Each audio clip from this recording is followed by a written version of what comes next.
আজকে অনেকগুলো মোল্ড কিনে নিয়ে এসেছি। আর কি কি এনেছি তা আপনাদের সাথে শেয়ার করব। আজ এখানে আমি ক্যান্ডেল আর জিপসামের মোল্ড নিয়ে আসছি। প্রথমে আমি খুলে নিচ্ছি কোন আইসক্রিমের নিচের অংশের মোল্ডটা। তারপর খুলে নিচ্ছি এই ফুলের মোল্ডটা। এখানে ছোট বড় অনেক ধরনের ক্যান্ডেল করা যাবে।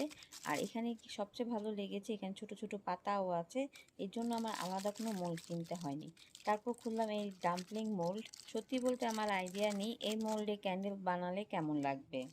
তারপর এনেছি এই র্যাবিট মোল্ড। আমি জানি এটাতে ক্যান্ডেল বানালে অনেক সুন্দর লাগবে আর কিউট লাগবে। ডাম্পলিং আর বার্গার মোল্ড নিয়ে আমি খুব চিন্তায় আছি। তারপর হচ্ছে এই আইসক্রিম কোনের উপরের অংশটা। আমি এত এক্সাইটেড ছিলাম যে এই কিউট লাভ শেপের মোল্ডটার ভিডিও করতেই ভুলে গিয়েছি। এই মোল্ড দিয়ে বানানো এই বক্সগুলো ভিডিও আমি খুব তাড়াতাড়ি পেজে দিব। আপনাদের জানিয়ে দিচ্ছি আমি কিন্তু কোনো মোল্ড সেল করি না। নতুন নতুন কালেকশন পেতে আমাদের পেজে ফলো দিয়ে পাশে থাকবেন।